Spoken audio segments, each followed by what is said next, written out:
তোমার সৃষ্টি যদি হয় এত সুন্দর, না জানি তাহলে তুমি কত সুন্দর। আমাদের দেশে কিছু বক্তা আছে আউল বাউল ফাউল, মাঝে মধ্যে এমন বাউল গান গাইছে এই গানের শিরকে ভরা, আছে না এরকম বক্তা? হ্যাঁ আছে। আর আজকে নামই কইলাম না, জান আমার অবস্থা খারাপ। যাই হোক, আমি কেন বললাম, এই জন্য আমার বিরুদ্ধে লাগছে। আমি বলি তুমি আমার বিরুদ্ধে লাগতে পারো, নবীর বিরোধিতা যতই করছে আবু জাহেল ততই নবীর দাম বাড়ছে। আমার মাহফিল আগে লোক হইতো 1000, 50,000 লোক হয়, আলহামদুলিল্লাহ বলেন। তোমরা যত বিরোধিতা করবা, আমি হক কথা বলার কারণে আমার ততই জনগণ বাড়বে, তত ইসলামের পক্ষে মানুষ আকৃষ্ট হবে, ঠিক না বে ঠিক? তোমার সৃষ্টি যদি হয় এত সুন্দর, না জানি তাহলে তুমি কত সুন্দর, কত সুন্দর। দুনিয়া সুন্দর, মানুষ সুন্দর, আসমান সুন্দর, জমিন সুন্দর, সুন্দর সুন্দর পাল্লা। জানি না কত সুন্দর তুমি আল্লাহ, জানি না কত সুন্দর তুমি আল্লাহ। বলেন, দুনিয়া সুন্দর, মানুষ সুন্দর, আসমান সুন্দর, জমিন সুন্দর, সুন্দর সুন্দর পাল্লা। জানি না কত সুন্দর তুমি আল্লাহ, জানি না কত সুন্দর। এত আসতে ঝরনা ছোটে চলে একে বেঁকে, পৃথিবীর বুকে কত ছবি এঁকে, নদীর ওই কলতানে, সাগরের গর্জনে, ঢেউে ঢেউে দেয় পাল্লা। জানি না কত সুন্দর তুমি আল্লাহ, জানি না কত সুন্দর। জোরে বলেন সুবহানাল্লাহ। আমাদের দেশে কিছু বক্তা আছে আউল বাউল ফাউল, মাঝে মধ্যে এমন বাউল গান গাইছে এই গানের শিরকে ভরা, আছে না এরকম বক্তা? হ্যাঁ আছে। আর আজকে নামই কইলাম না, জান আমার অবস্থা খারাপ। যাই হোক, আমি কেন বললাম, এই জন্য আমার বিরুদ্ধে লাগছে। আমি বলি তুমি আমার বিরুদ্ধে লাগতে পারো, নবীর বিরোধিতা যতই করছে আবু জাহেল ততই নবীর দাম বাড়ছে। আমার মাহফিল আগে লোক হইতো 1000, 50,000 লোক হয়, আলহামদুলিল্লাহ বলেন। তোমরা যত বিরোধিতা করবা, আমি হক কথা বলার কারণে আমার ততই জনগণ বাড়বে, তত ইসলামের পক্ষে মানুষ আকৃষ্ট হবে, ঠিক না বে ঠিক? আবু জাহেল বলেছিল যে মুহাম্মদের কাছে যাবা না। মুহাম্মদ মন্ত্র পড়ে, যেই মাত্র গেছে গিয়ে দেখে মুহাম্মদ সাল্লাল্লাহু আলাইহি সাল্লাম মন্ত্র তো পড়ে না, কোরআন তেলাওয়াত করে। আর কোরআন তেলাওয়াতে দেখবেন প্রত্যেকটা আয়াতে আয়াতে মিল আছে না নাই? والشمس وضحاها والقمر إذا تلاها والنهار إذا جلاها الرحمن علم القرآن خلق الإنسان علمه البيان। এরকম কুল হুয়াল্লাহু আহাদ আল্লাহুস সামাদ লাম ইয়ালিদ ওয়া লাম ইউলাদ ওয়া লাম ইয়াকুল লাহু কুফুয়ান আহাদ, এরকম মিল কুল আউযু বিরাব্বিন নাস মালিকিন নাস ইলাহিন নাস মিন শাররিল ওয়াসওয়াসিল খান্নাস আল্লাযী ইউওয়াসওয়িসু ফি সুদুরিন নাস মিনাল জিন্নাতি ওয়ান নাস। মিল আছে না নাই? প্রত্যেকটা আয়াতের শেষে সন্দেহ সন্দেহ মিল। বলি ইয়া রাসূলুল্লাহ, ওরা বলছিল যে আপনি পাগল আর মন্ত্র পড়েন। আমরা চিন্তা করলাম একটু পাগল দেখে আসি। কি দেখে আসি? পাগল দেখে আসি। কিন্তু পাগল দেখতে গিয়ে দেখি এর মতো, ওনার মতো ভালো মানুষ পৃথিবীতে আর হয় না। ওয়া ইন্নাকা লাআলা খুলুকিন আযীম। ইয়া রাসূলুল্লাহ, ইয়া হাবিবাল্লাহ, আপনার বিরুদ্ধে আবু জাহেল ঘোষণা দিয়েছে আপনি পাগল হয়ে গেছেন, জাদু করেন, মন্ত্র পড়েন।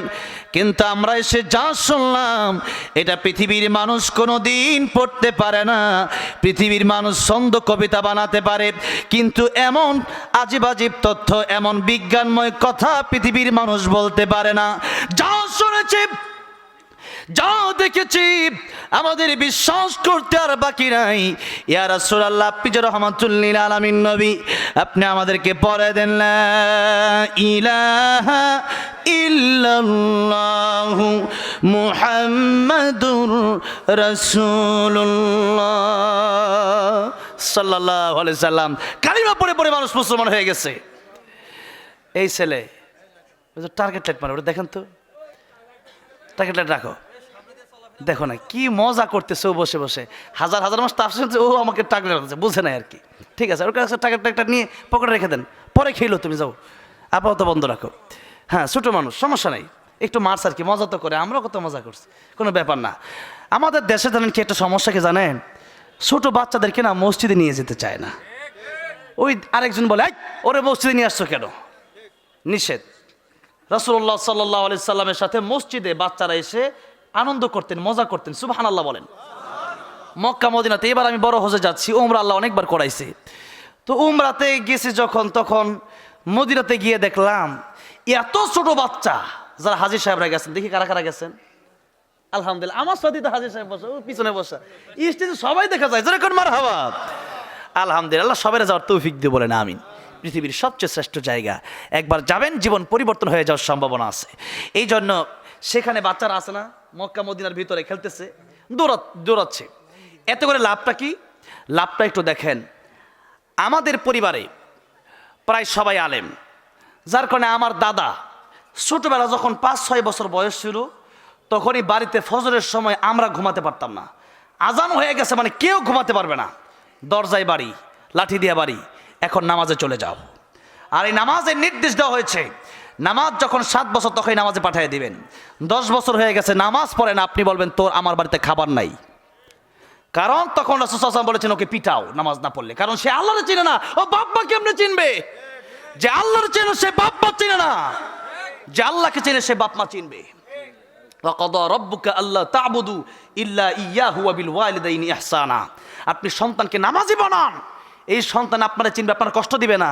যে সন্তান নামাজি, এই সন্তানটা ঘরে রহমত নিয়ে আসে। আর যেই সন্তানটা ইয়াবাখুর হয়ে যায়, মাদক নেশায় জড়িত হয়ে যায়, সেই ঘরটা জাহান্নামের আগুন হয়ে যায়।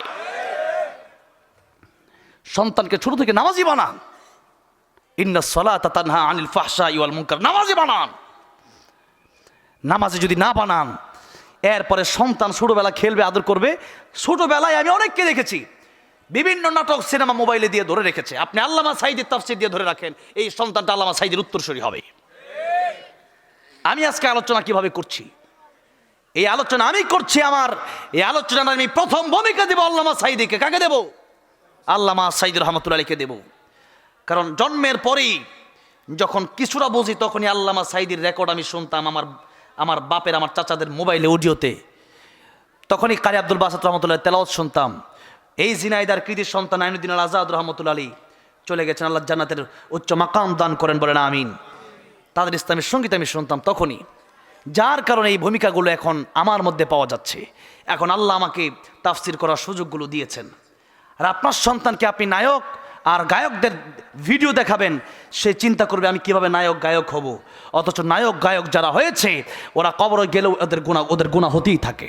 নাউজুবিল্লাহ বলেন। এই জন্য সন্তানদেরকে মসজিদে নিয়ে যাবেন। ও একটু দুষ্টামি করলে করুক, এটা সমস্যা নাই, ওটা কোনো সমস্যা নেই।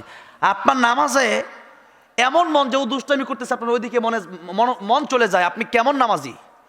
আপনি তো নামাজ পড়বেন, আপনার সামনে কি হবে না হবে, পৃথিবী কিয়ামত হয়ে যেতে পারে, কিন্তু আপনি চিন্তা করবেন আমার সম্পর্ক এখন আমার আল্লাহর সাথে চলতেছে, কি হবে না হবে জানি না। এই জন্য নামাজ, এই ব্যাপারটা আপনি ছোট থেকে বাচ্চাদেরকে শিখাবেন।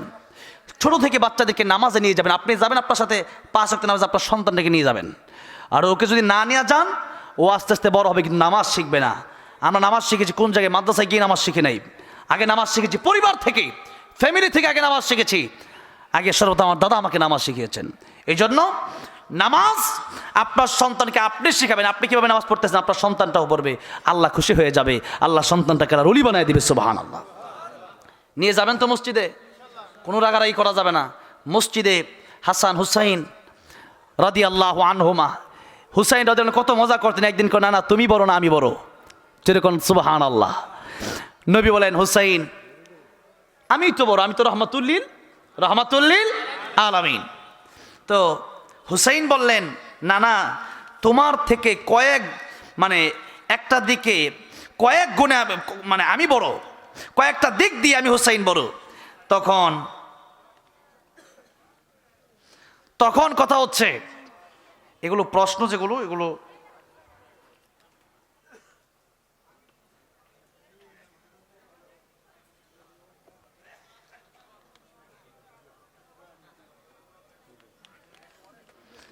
এই যে এগুলো প্রশ্ন, এগুলো হচ্ছে বিশেষ করে যে মাসালাগুলো জিজ্ঞেস করতেছেন আমাকে, এগুলো মুফতি সাহেবকে মাসালা জিজ্ঞেস করবেন। এরপরেও এগুলো আমি বলতে পারি, কিন্তু বললে যে বিষয়গুলো জিজ্ঞেস করেছে ইমাম এবং মুয়াজ্জিনের কিছু বিষয় নিয়ে এখানে কথা বলা হয়েছে, এই বিষয়গুলো আপনারা আলেমদেরকে নিয়ে, যারা হক্কানি আলেম তাদেরকে নিয়ে বসেই তা ফাইসালা করবেন। কারণ মাসআলা বা ফতোয়া এটা বলে দিলেই হয় না, এটা হচ্ছে তাফসির মাহফিল, আর এটা হচ্ছে ফতোয়া মাসালা, এটা ভিন্ন ব্যাপার। তবে কথা হচ্ছে এগুলো আমি যখন বলতে যাই তবে একটা ফেতনা হতে পারে, এই জন্য আমি এই কথাগুলো বলছি না। যাই হোক, এগুলো ইনশাল্লাহ আপনার ব্যক্তিগত যে মাসালা হলে আপনি এটা আলাদা জেনে নেবেন আমার কাছ থেকে, অথবা এলাকার যে কোনো বিষয় নিয়ে এলাকার যারা আলেম আছেন, বড় আলেম, তাদের কাছ থেকে আপনারা জেনে নেবেন। মানে হুট করে প্রশ্ন, আর এইগুলো প্রশ্ন দিলেও শেষে দিতে হয়, একবারে মাহফিলের শেষে, যখন মাহফিল শেষ হয়ে যাবে, যখন মাহফিল একেবারে শেষ, এখন কোনো কাজ নাই তখন। এখন একটা তাফসীর ঢুকছে, আপনি এখন ভাত খাচ্ছি গরু গোস্ত, এর মাঝখানে আপনি যদি আপনি আমাকে যেন বড়ই খান, তাহলে কিন্তু হবে না। আগে ভাত মাছ গোস্ত সব খেয়ে এরপরে আপনার দই দেয়, মিষ্টি দেয়, এরপরে ডাউ মানে বিভিন্ন খাবার, এরপরে ফল টল, এরপরে পানি, এরপরে শেষ। এটা একটা সিস্টেম আছে, সিস্টেম মেনটেন না করতে পারলে ওয়াজ মাহফিলের সৌন্দর্য নষ্ট হয়ে যাবে। আর যাই হোক, এবার আসেন যে কথা বলছিলাম, আলোচনার ইমেজ নষ্ট হয়ে গেছে, অল্প সময়ের ভিতরে আমি কথা শেষ করে দেব, 11টা বাজে। হ্যাঁ, বাইরে থেকে এরকম স্লিপ, হ্যাঁ হ্যাঁ, এগুলো আগে আপনারা দেখেন। ও যে কি লেখছে, ও লেখাই তো বোঝা যায় না, লেখা বগার ঠ্যাং লেখা। এখন এখানে জিজ্ঞাসা করছে 3টায় আজান দিলে হবে কিনা। মুয়াজ্জিন যদি মানে প্রতিশোধ নেয়, তাহলে মুয়াজ্জিনের আজান হবে কিনা, নামাজ হবে কিনা, এগুলো জিজ্ঞাসা করছে। মুয়াজ্জিন প্রতিশোধ নেয় কেন? মুয়াজ্জিন প্রতিশোধ নিতে পারে, এটার আখলাকের ব্যাপার আছে। যেমন মুয়াজ্জিন নামাজের সময় হলে পরে আজান দিবে।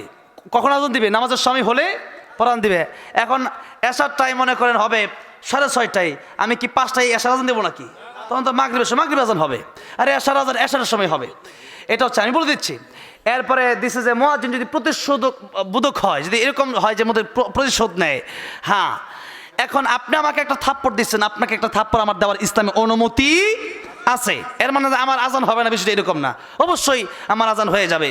তার মানে আপনি আমাকে একটা থাপ্পড় দিচ্ছেন, আপনাকে বিনিময়ে 5টা ঘুষি দিতে পারি না, এটা ইসলামে নাই।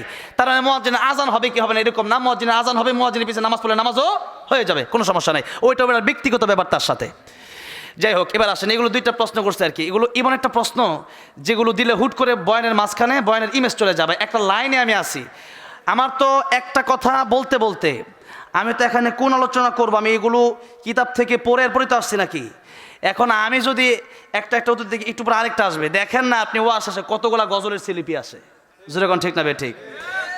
আগের মতো ওয়াজ আর নাই, এখন আর ওয়াজ আসবেও না, ইমেজ নষ্ট হয়ে গেলে আর ওয়াজ হয় না। কথাটা বুঝতে পারছেন? আমি অন্যরকম মানুষ। যাই হোক, এগুলো খুব একটু বুঝতে হবে এগুলো মাহফিল।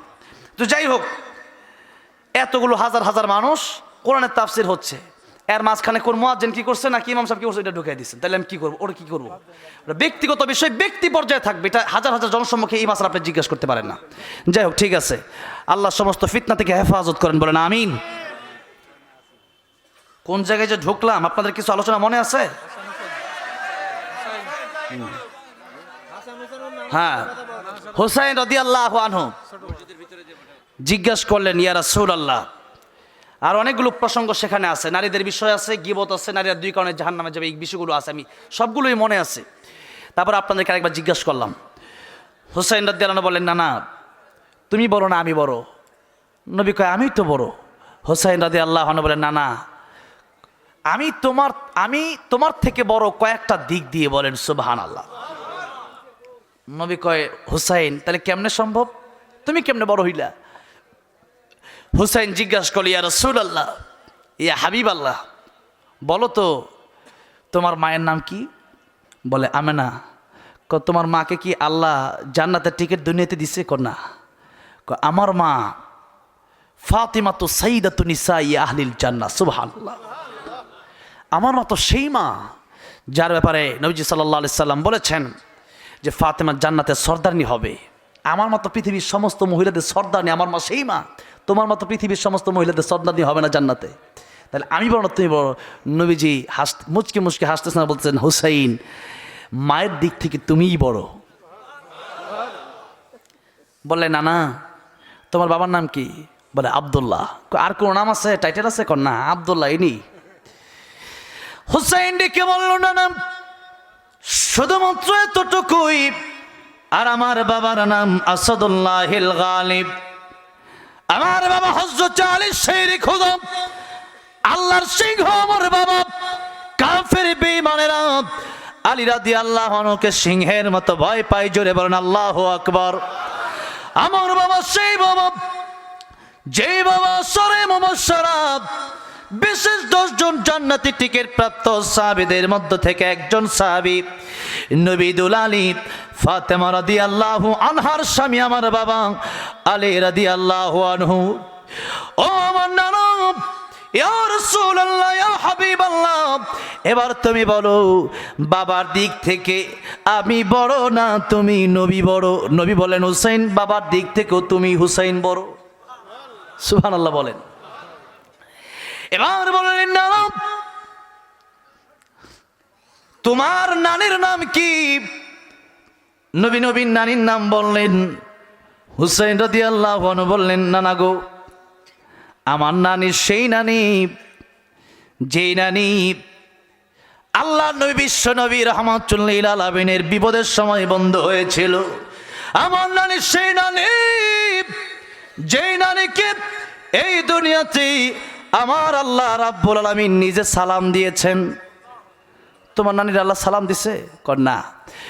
ও নানা, আমার নানি তো সেই নানি যেই নানিকে আমার আল্লাহ রাব্বুল আলামিন সালাম দিয়েছেন। নানা, আমার নানির দাম তো অনেক বেশি। খাদিজাতুল কুবরা রাদিয়াল্লাহু আনহা আমার নবীকে, আমার নবীর সাথে যখন বিয়ে হয়ে গেল, খাদিজা রাদিয়াল্লাহু আনহা তৎকালীন ধনী একজন ব্যবসায়ী মহিলা ছিলেন। লোকেরা বলল, এমন একজন মানুষের কাছে তুমি বিয়ে বসেছ যে লোকের টাকা পয়সা নাই, সোনা দানা নাই, গরিব মানুষ। খাদিজাতুল কুবরা রাদিয়াল্লাহু আনহা কে বললেন, ও মক্কাবাসী, তোমাদেরকে জিজ্ঞাসা করতে চাই, তোমরা বলবে আমার নবী চরিত্রের দিক দিয়ে ভালো না খারাপ? সবাই বললেন মুহাম্মদ রাসূলুল্লাহর মতো চরিত্র হয় না। জোরে বলেন সুবহানাল্লাহ। খাদিজাতুল কুবরা বললেন, আমার নবীর বংশ ভালো না খারাপ? বলল বংশ ভালো, কুরাইশ বংশ, সবচেয়ে সম্মানিত বংশ। খাদিজাতুল কুবরা রাদিয়াল্লাহু আনহা জিজ্ঞাসা করলেন, ও মক্কাবাসী, তাহলে তোমরা বলো আমার নবীর চেহারা কেমন সুন্দর? লোকেরা বলল, এমন সুন্দর চেহারা আমরা পৃথিবীতে কোনোদিন দেখি নাই।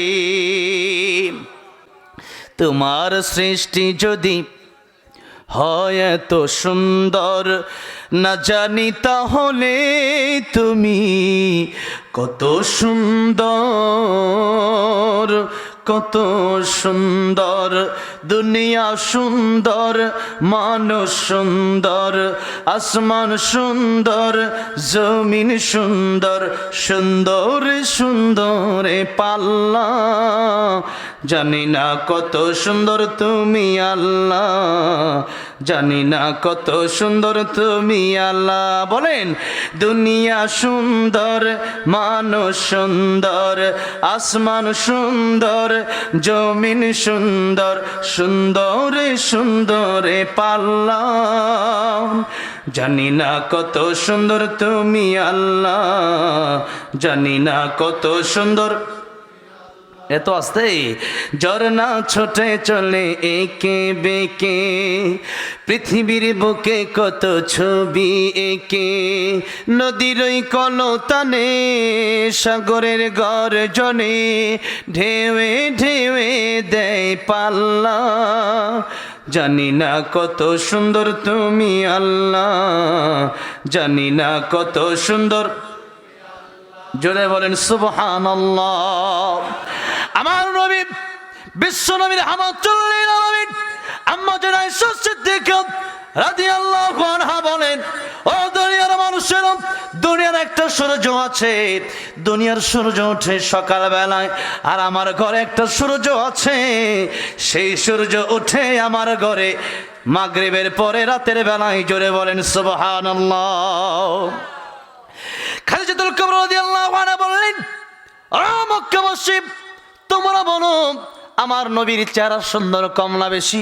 সকলেই বলেন এমন সুন্দর চেহারা পৃথিবীতে আর নাই। জোরে বলেন সুবহানাল্লাহ। খাদিজাতুল কুবরা রাদিয়াল্লাহু আনহা বললেন, ও মক্কাবাসী, আমার স্বামীর চেহারা সুন্দর, আমার স্বামীর বংশ ভালো, আমার স্বামীর চরিত্র সুন্দর নাই, কি বলে